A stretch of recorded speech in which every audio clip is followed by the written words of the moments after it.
M Kumar mathematics classes 18/6/23 हुआ आज। Lecture कितना हुआ? 2, क्लास 11th में क्या चल रहा था? अलजेब्रा। अलजेब्रा में हमने चैप्टर सेकेंड शुरू किया था पिछले क्लास में, लेक्चर 1 में। चैप्टर सेकेंड का क्या नाम है? Complex number and quadratic equation. Chapter second था complex number and quadratic equation. Complex number and quadratic equation को हिंदी में कहते हैं जटिल संख्या। कॉम्प्लेक्स नंबर को क्या कहते हैं? जटिल संख्या और द्विघात समीकरण। जटिल संख्या और द्विघात समीकरण, यही शुरू हुआ था चैप्टर सेकेंड, जिसमें लेक्चर 1 है। तो कॉम्प्लेक्स नंबर किसे कहते हैं, इक्वल कॉम्प्लेक्स नंबर किसे कहते हैं, यह सब हो चुका था। आज क्या टॉपिक डालना है? तो आज टॉपिक डालेंगे algebra of complex number. Algebra of complex number. Algebra of complex number भी कल की क्लास में टॉपिक डाल दिए थे। अलजेब्रा ऑफ कॉम्प्लेक्स नंबर को कितने भागों में बांटे थे? 4 भागों में डिस्ट्रीब्यूट किए थे। अलजेब्रा ऑफ कॉम्प्लेक्स नंबर को टोटल 4 भागों में डिस्ट्रीब्यूट किए थे, पहला, दूसरा, तीसरा एंड चौथा। पहला नंबर में क्या कहते हैं? तो एडिशन ऑफ 2 कॉम्प्लेक्स नंबर। दूसरे में कहेंगे सब्सट्रैक्शन ऑफ 2 कॉम्प्लेक्स नंबर।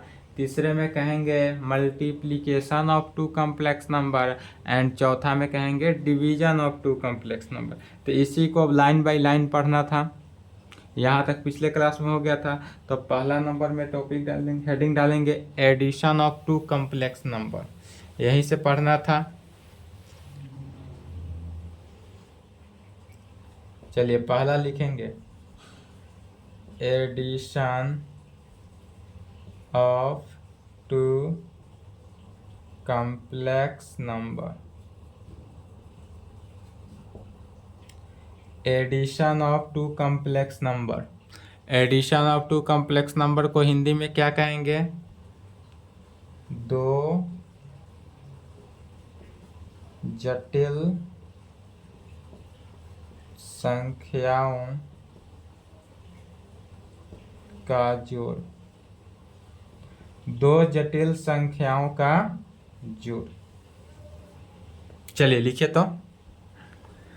अब पहले इसको समझ ले, 2 जटिल संख्याओं का जोड़ किसे कहेंगे? लैंग्वेज के थ्रू, परिभाषा के थ्रू देखते हैं। तो यदि हम मान लेते हैं सबसे पहले 2 जटिल संख्याओं का जोड़ है, तो इसके लिए हमको सबसे पहले क्या लेना होगा? 2 जटिल संख्या में 2 कॉम्प्लेक्स नंबर लेना होगा। तो सबसे पहले मान लेते हैं 2 कॉम्प्लेक्स नंबर। कहेंगे लेट, मान लेते हैं, लेट माना कि Z1 is equal to A plus iota B। यह क्या हुआ? हमारा पहला कॉम्प्लेक्स नंबर। एंड दूसरे में मान लेते हैं, एंड दूसरे में क्या मानेंगे? तो Z2 is equal to C plus iota D। C plus iota D के फॉर्म में मान लेते हैं B any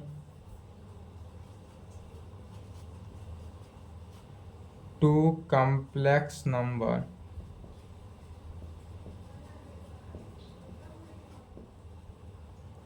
Be any 2 complex number, then we sum। तब इसका जोड़ क्या होगा? क्या कर रहे हैं? लेट मान लिए कि Z1 is equal to A plus iota B and Z2 is equal to C plus iota D। Be any 2 complex number, यह दोनों के दोनों क्या है? कोई एनी 2 कॉम्प्लेक्स नंबर है। देन वी सम, तो हमको दोनों का एडिशन चूंकि निकालना है, इसलिए क्या निकालेंगे? सम। तो दोनों का सम क्या होगा? Z1 प्लस Z2 में होना चाहिए। Z1 प्लस Z2, दोनों का सम तो Z1 प्लस Z2 में ही होगा। तो Z1 plus Z2 is defined by, इसको डिफाइंड कैसे करेंगे सो देखते हैं। इज डिफाइंड बाई मैंने इसको हम ज्ञात कैसे करेंगे, तो Z1 बाई Z2 को इस प्रकार से डिफाइन करेंगे, जैसे Z1 plus Z2, Z1 plus Z2 is equal to A plus iota B plus a C plus iota D, इस प्रकार तो रहा ही। Z1 plus Z2 is equal to left को लेफ्ट के साथ ऐड किया और राइट को राइट के साथ ऐड किए, A plus iota B plus C plus iota D।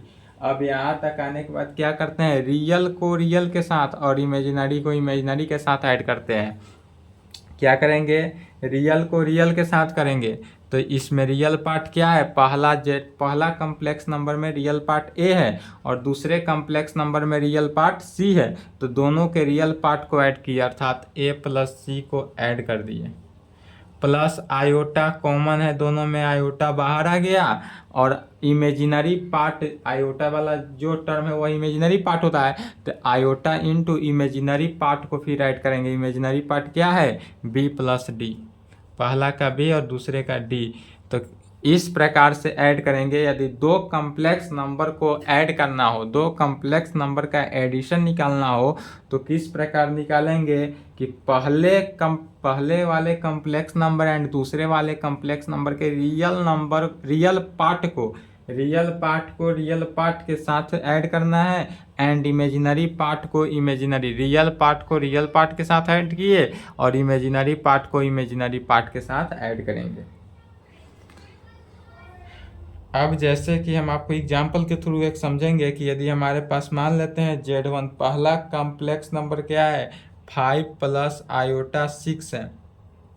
पहला कॉम्प्लेक्स नंबर यदि हमारे पास इस प्रकार हो 5 प्लस आयोटा 6, एंड दूसरा कॉम्प्लेक्स नंबर ले लेते हैं Z2 क्या, 3 प्लस आयोटा -2 ले लेते हैं।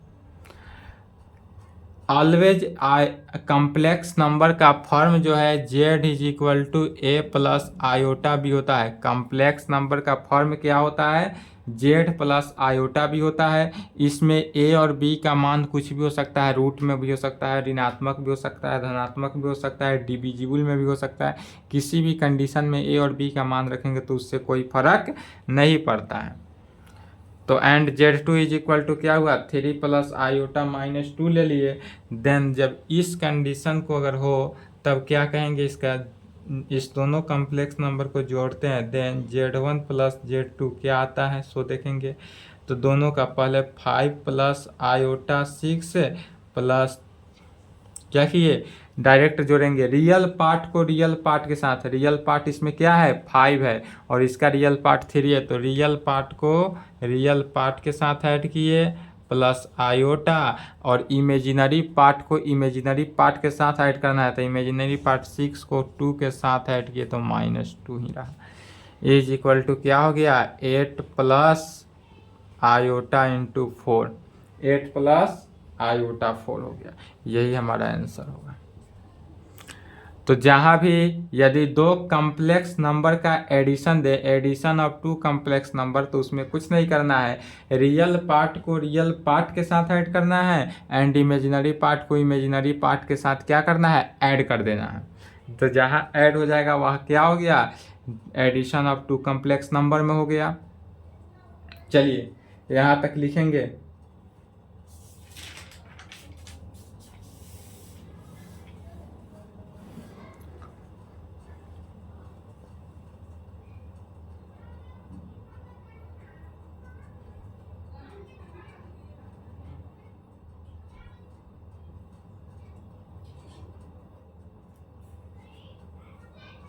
चलिए लिख लिए, नहीं लिखे तो वीडियो रोक के लिखेंगे, वीडियो रोक कर लिखेंगे।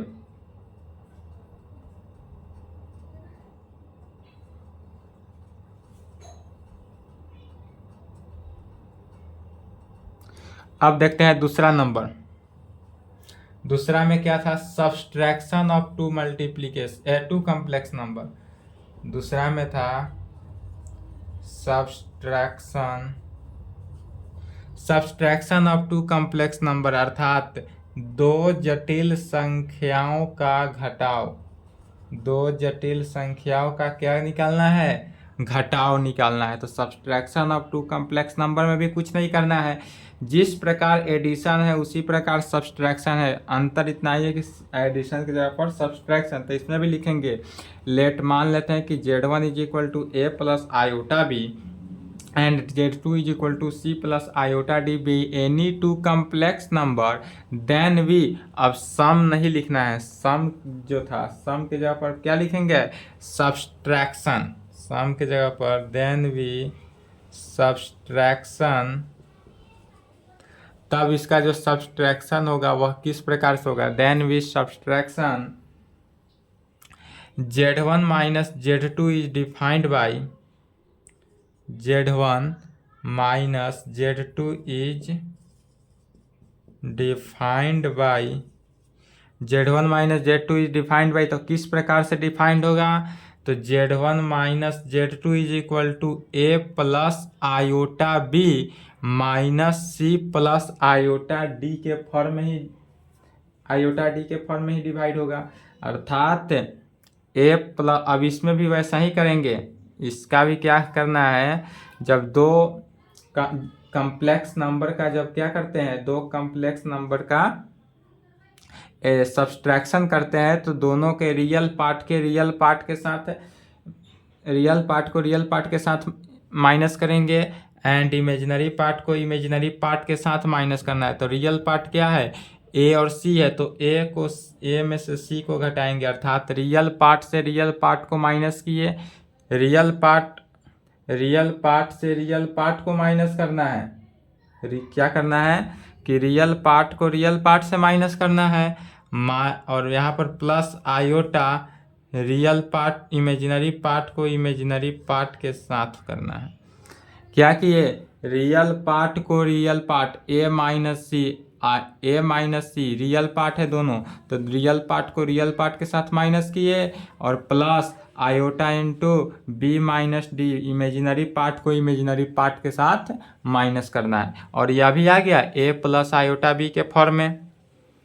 अगर यही एग्जाम्पल देख लेते हैं कि Z1 बराबर 5 प्लस आयोटा 6 हो एंड Z2 बराबर 3 प्लस आयोटा इंटू -2 हो, देन तब इसका फिर अगर हम निकालते हैं Z1 माइनस Z2 अर्थात सब्सट्रैक्शन करते हैं तो क्या आता है, रियल पार्ट को रियल पार्ट के साथ माइनस करना है, अर्थात 5 में से 3 को माइनस करेंगे प्लस आयोटा इंटू 6 में से 2 को माइनस करेंगे, तो माइनस, अब पहले से माइनस है तो माइनस माइनस क्या हो गया, प्लस हो जाएगा, पहले से तो चूंकि माइनस है ही तो माइनस माइनस इसलिए यहाँ पर क्या हो गया, प्लस हो जाएगा, इसलिए Z1 माइनस Z2 क्या हो गया, 2 प्लस आयोटा 8, यही आंसर हो गया 2 प्लस आयोटा 8।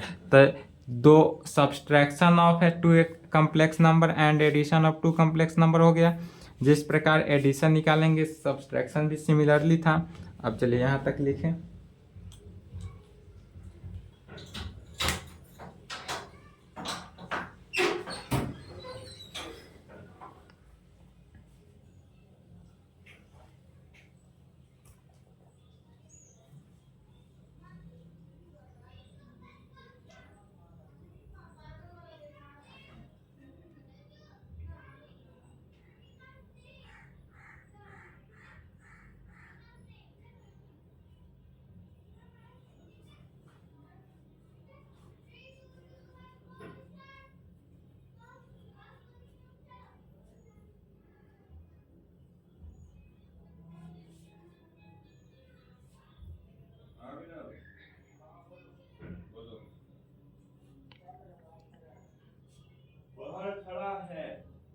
चलिए लिख लिए, वीडियो रोक लेंगे नहीं लिखे तो।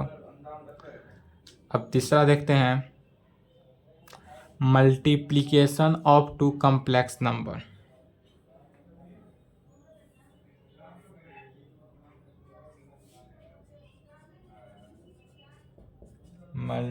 Multiplication of two complex number अर्थात जो दो जटिल संख्याओं का गुना, दो जटिल संख्याओं का गुना किस प्रकार करेंगे सो देखना है। तो इसमें भी कुछ नहीं करना है, क्या कहेंगे, लेट मान लेंगे Z1 is equal to a plus iota b and Z2 is equal to c plus iota d b any two complex number. यह दोनों के दोनों कोई एनी टू कम्प्लेक्स नंबर हो, देन वी, अब यहाँ पर सब्सट्रैक्शन नहीं करेंगे, अब यहाँ पर क्या करना है, मल्टीप्लिकेशन करना है। अब यहाँ पर क्या करना है, तो मल्टीप्लिकेशन को यूज करना है, अर्थात वी मल्टीप्लिकेशन। इसको अब मल्टीप्लिकेशन के केस में करेंगे तो क्या हो गया, यहाँ पर Z1 into Z2 is defined by. अब इसको कैसे डिफाइंड करेंगे सो देखना है यहाँ से। तो Z1 into Z2 is defined by, यहाँ से क्या हो गया, चेंज हो जाएगा। यहाँ तक लैंग्वेज सेम लिखना है, let Z1 is equal to a plus iota b and Z2 is equal to c plus iota d b any two complex number, then we multiplication Z1 into Z2 is defined by. तो कैसे defined करेंगे, तो Z1 into Z2 is equal to a plus iota b into c plus iota d के साथ क्या होगा कि Z1 into Z2 को जब मल्टीप्लिकेशन करेंगे दो कम्प्लेक्स नंबर को, तो a प्लस आयोटा बी को मल्टीप्लिकेशन करेंगे c प्लस आयोटा डी के साथ। इसी को मैट्रिक क्लास में जो रूल पढ़े हैं उसी रूल से अलग अलग करेंगे। तो क्या हो गया, a into c plus iota d plus iota b into c plus iota d. एक के साथ c प्लस आयोटा डी से मल्टीप्लाई करेंगे, प्लस आयोटा बी के साथ c प्लस आयोटा डी के साथ मल्टीप्लाई करेंगे। तो यहाँ पर क्या हो गया, A C plus iota A D plus iota B C plus iota square B D. यहाँ पर समझेंगे आयोटा स्क्वायर, आयोटा को आयोटा के साथ मल्टीप्लाई किए तो आयोटा स्क्वायर और बी डी हुआ। फिर हम जानते हैं चूँकि आयोटा स्क्वायर का वैल्यू क्या होता है, -1, इसलिए यहाँ पर क्या हो गया, A C plus iota A D plus iota B C minus B D हो जाएगा, माइनस बी डी क्यों हुआ, चूँकि आयोटा स्क्वायर का वैल्यू -1 हो जाता है। Iota square is equal to -1, इसलिए आयोटा स्क्वायर का वैल्यू -1, तो -1 से बी डी में मल्टीप्लाई किया तो -1 बी डी। अब इसमें से रियल पार्ट को रियल पार्ट के साथ रखेंगे, तो रियल पार्ट क्या है, ए सी बी डी, तो A C minus B D plus iota common ले लेंगे। तो आयोटा कॉमन लिए तो इमेजिनरी पार्ट को इमेजिनरी के साथ A D plus B C. अब इस केस में क्या हुआ, A C minus B D जो है वह क्या हुआ, रियल पार्ट हुआ। A C minus B D real part हुआ और A D plus B C जो है वह imaginary part. A C minus B D real part and A D plus B C imaginary part. तो real part plus imaginary part, जहाँ real part plus imaginary part आया, यह क्या है, complex number का ही है। तो multiplication of two complex number, दो जटिल संख्याओं का जब गुना करेंगे तो हमको रिजल्ट क्या आता है, रियल पार्ट में आता है ए सी माइनस बी डी।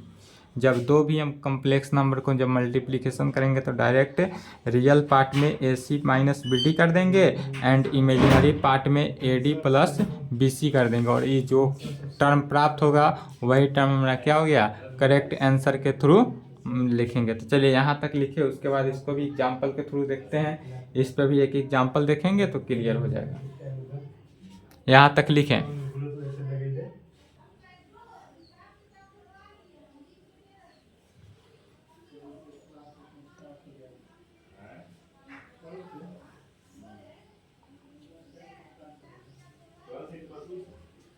चलिए लिख लिए।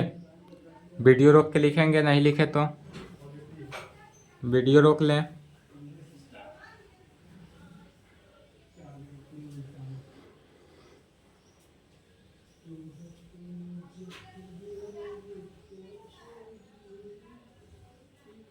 चलिए वीडियो रोक लिए।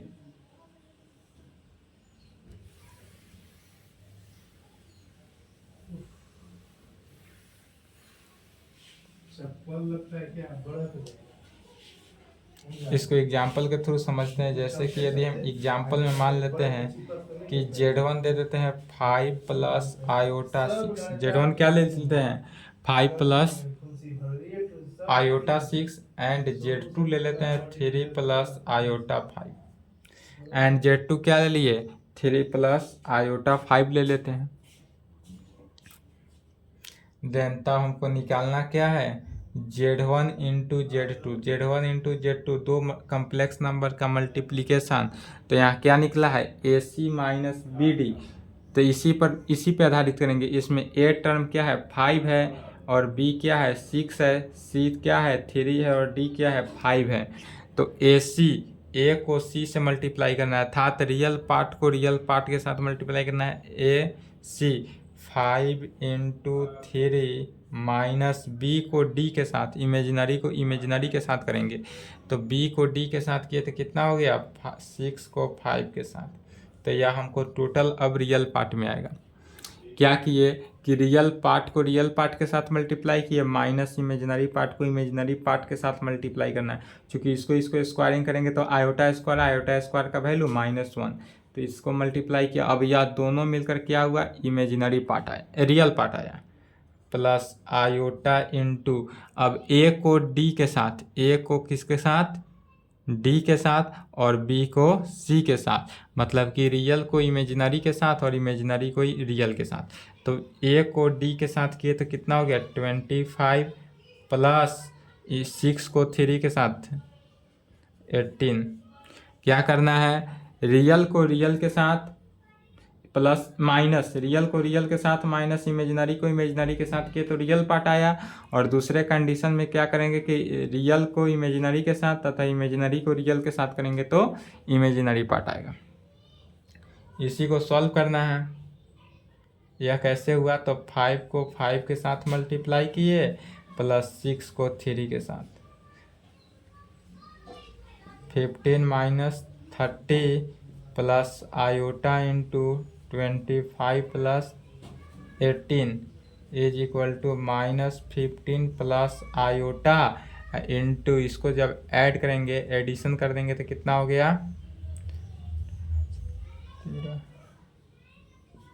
43 आंसर। यही हमारा आंसर हुआ। इसी प्रकार से ऑल एडिशन अगर क्वेश्चन दे दे तो निकल जाएगा। यदि कोई भी addition multiplication up to complex number दे तो इसी फॉर्म से निकाल देना है। चलिए यहाँ तक लिखेंगे। अब उसके बाद देखते हैं properties of multiplication of complex number. Complex number को मल्टीप्लिकेशन करने का 6 प्रॉपर्टी हैं। Properties of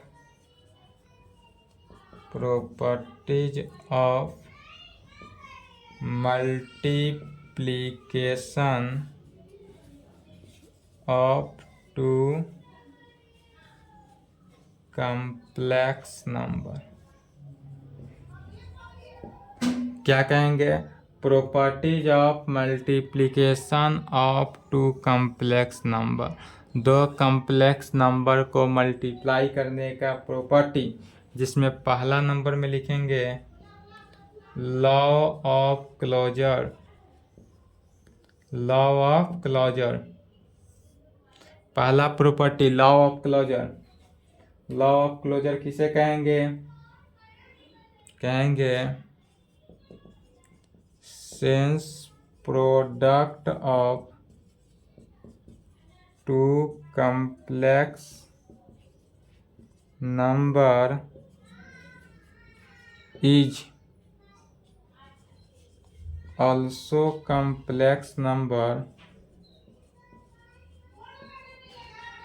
also complex number।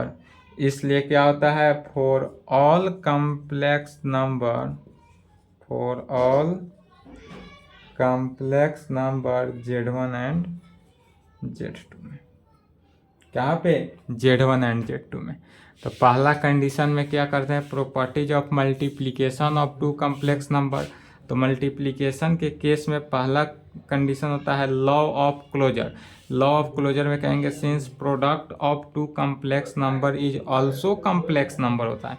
अर्थात जब दो कम्प्लेक्स नंबर का हम मल्टीप्लिकेशन करते हैं तो वह पुनः क्या होता है, कम्प्लेक्स नंबर में ही प्राप्त होता है। इसलिए कह सकते हैं कि for all complex number Z1 and Z2 जो है वह ऑलवेज कम्प्लेक्स नंबर ही होता है। चलिए इसका हिंदी लिखना चाहें तो लिख सकते हैं लॉ ऑफ क्लोजर का। दो जटिल संख्याओं का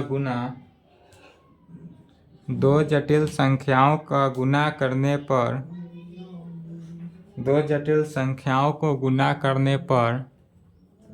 पुनः जटिल संख्या ही प्राप्त होता है। दो जटिल संख्याओं को गुना करने पर पुनः जटिल संख्या ही प्राप्त होता है। चलिए यहाँ तक लिख लिए, नहीं लिखे तो वीडियो रोकेंगे, नहीं लिखे तो वीडियो रोक लें। अब इसके आगे देखते हैं दूसरा नंबर। दूसरा में क्या है तो कम्यूटेटिव लॉ। पहला था क्या, लॉ ऑफ क्लोजर। नेक्स्ट लिखेंगे, यहाँ तक नहीं लिखे तो वीडियो रोक लें, वीडियो रोक के लिखें।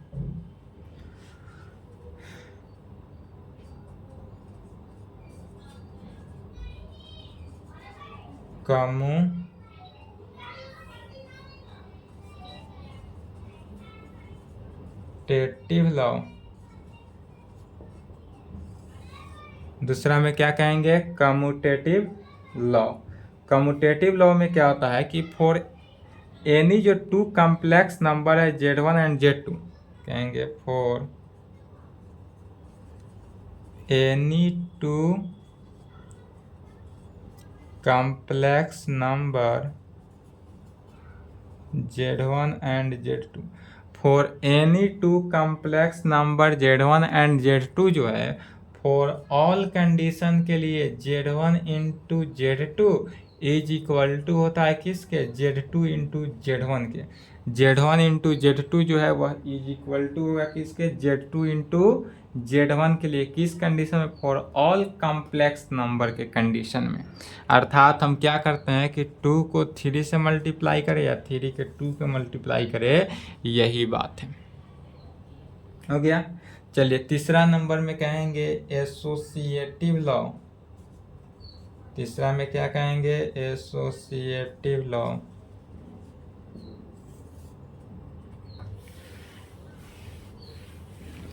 एसोसिएटिव लॉ के बारे में क्या कहेंगे, तो कहेंगे for any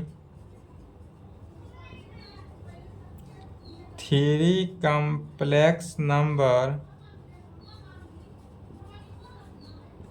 Z1 Z2 and Z3, Z1 Z2 and Z3 is for all Z1 into Z2 into Z3 जो है वह इज इक्वल टू होता है Z1 into Z2 into Z3 के।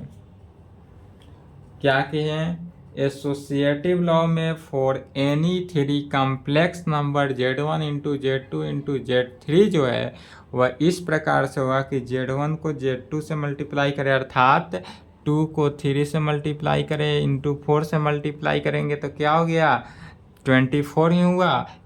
इसको पहले मल्टीप्लाई किए या 2 को छोड़ दिए, पहले 3 4 को मल्टीप्लाई करेंगे तो बात क्या हुआ, सेम ही हुआ, उसी को लिखा गया है। चलिए चौथा नंबर लिखेंगे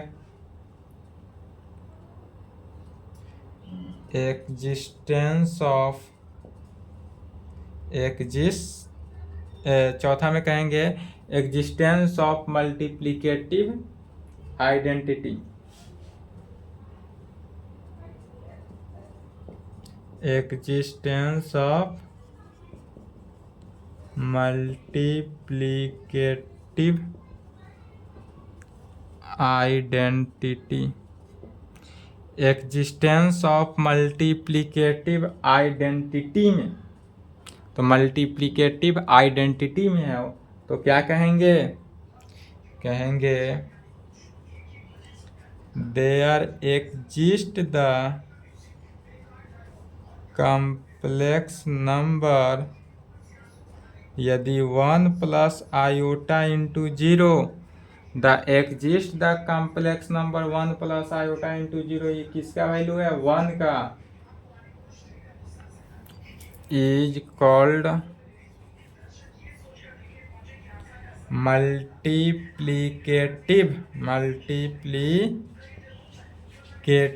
आइडेंटिटी, मल्टीप्लिकेटिव आइडेंटिटी एलिमेंट है। यह कैसा एलिमेंट हुआ, तो मल्टीप्लिकेटिव आइडेंटिटी एलिमेंट होगा, किस फॉर्म में, तो कहेंगे सच डैट, ऐसा होना चाहिए कि जेड में 1 से मल्टीप्लाई किए या 1 में जेड से मल्टीप्लाई किए, वह जेड के ही इक्वल होगा। For all complex number Z के लिए, किसके लिए, for all complex number Z के लिए। तो इसमें ऐसा टर्म लेकर चलना था जो जेड में, जेड माने क्या हुआ, कॉम्प्लेक्स नंबर, जेड माने क्या हुआ, कॉम्प्लेक्स नंबर। तो कॉम्प्लेक्स नंबर में मल्टीप्लाई करने से वह कोई फर्क नहीं पड़ा, तो क्या हुआ, 1 लेकर चलेंगे, 1 में ही ऐसा 1 है जो मल्टीप्लाई करने पर कोई फर्क नहीं पड़ता है और वह किसके बराबर होता है, जेड के बराबर होता है। तो 1 है, 1 को ई भी कहते हैं। तो चलिए यहाँ तक लिखेंगे, तो existence of multiplicative identity element यहाँ तक लिखे, उसके आगे 2 टर्म अभी और है। 5वां में लिखेंगे existence of multiplicative inverse element.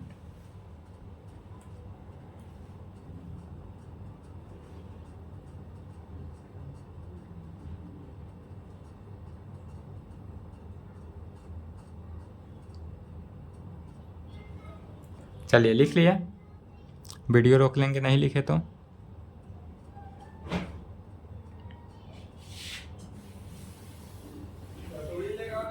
अब क्या कहेंगे, existence of multiplicative inverse element. 5वां में existence of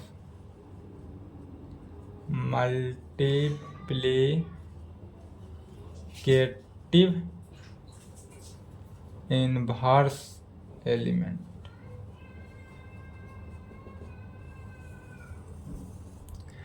existence of multiplicative inverse element, तो इनवर्स एलिमेंट में क्या कहेंगे, फॉर एनी, वैसा टर्म लेना है इनवर्स एलिमेंट में यदि जेड का इनवर्स देखा जाए, माने जेड में, या जेड क्या है, कॉम्प्लेक्स नंबर है, इस कॉम्प्लेक्स नंबर का यदि हम इन्वर्स लेकर चलते हैं तो कॉम्प्लेक्स नंबर का इन्वर्स क्या होगा, जेड इन्वर्स। तो जेड को जेड इन्वर्स से मल्टीप्लाई करेंगे तो यह किसके इक्वल होता है, 1 के, is equal to Z into Z inverse को 1 बाई जेड, जेड से जेड कैंसिल हुआ 1, यह 1 जो है ई के इक्वल हुआ। ई क्या है, आइंटी एलिमेंट है, ई जो है यहाँ पर आइंटी एलिमेंट होगा और यह ई के इक्वल आ रहा है, इसलिए कहेंगे जेड इन्वर्स है। तो जेड इंटू जेड इन्वर्स जो है यहाँ पर यह कह सकते हैं कि Z into Z inverse is equal to Z inverse को जेड से मल्टीप्लाई करे वह ई के ही इक्वल होगा। जेड को जेड इन्वर्स से मल्टीप्लाई करे या जेड इन्वर्स में जेड से मल्टीप्लाई करे वह किसके इक्वल होगा, आइंटी एलिमेंट अर्थात 1 के इक्वल होगा। किसके इक्वल होगा, 1 के इक्वल। तो कहेंगे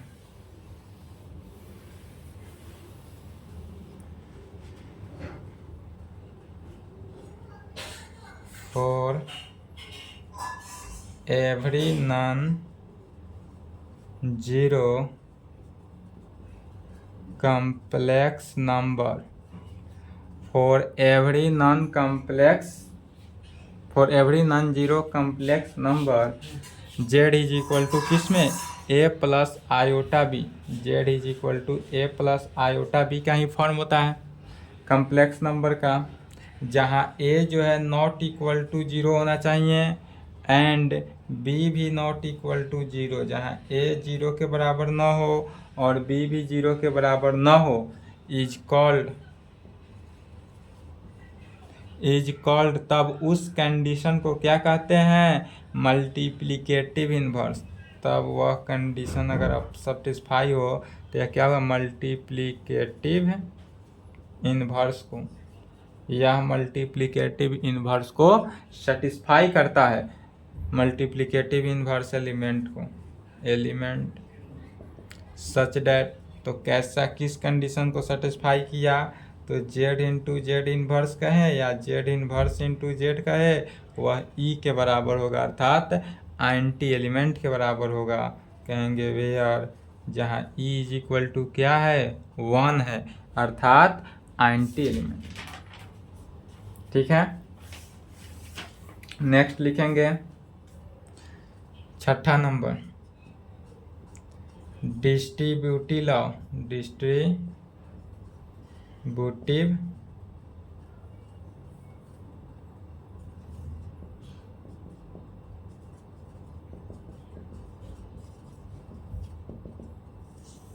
डिस्ट्रीब्यूटिव लॉ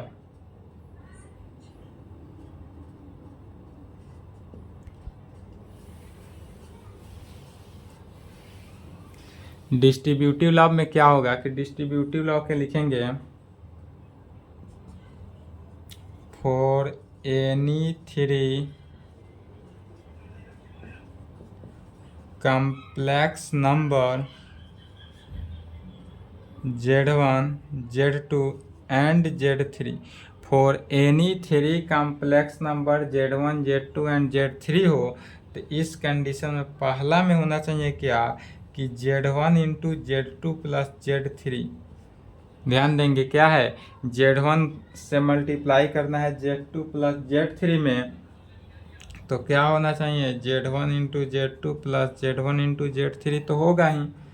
और दूसरे में यदि यह कंडीशन को सेटिस्फाई करता हो z1 plus z2 into z3 हो इंटू z3, अर्थात z1 into z3 plus z2 into z3, इससे क्या होता है कि एक मल्टीप्लिकेटिव के केस में हो और दूसरा क्या हो? एडिशन के केस में हो, तो यह डिस्ट्रीब्यूटिव लॉ को होल्ड करता है।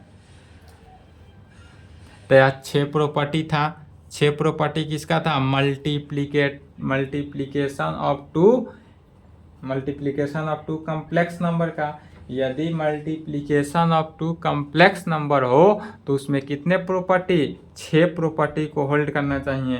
पहला क्या था? लॉ ऑफ क्लोजर, दूसरा कम्यूटेटिव लॉ, तीसरा एसोसिएटिव लॉ, चौथा existence of multiplicative identity element, पांचवा existence of multiplicative inverse element and छठा डिस्ट्रीब्यूटिव लॉ। ये अगर 6 प्रॉपर्टी को सेटिस्फाई कर रहा है तब यह जो हमारा मल्टीप्लिकेशन ऑफ 2 कॉम्प्लेक्स नंबर होगा, 2 कॉम्प्लेक्स नंबर का गुना जो होगा वह क्या होगा? सेटिस्फाई होगा। चलिए, तो यहाँ तक कंप्लीट करेंगे। आज की क्लास को यहीं पे समाप्त करते हैं। इसके आगे एक और बचा डिवीजन ऑफ 2 कॉम्प्लेक्स नंबर, वह नेक्स्ट क्लास में चलेगा। यहाँ तक लिख लें, यहाँ तक कंप्लीट करेंगे। आज की क्लास को यहीं पे समाप्त करते हैं। इसके आगे नेक्स्ट क्लास।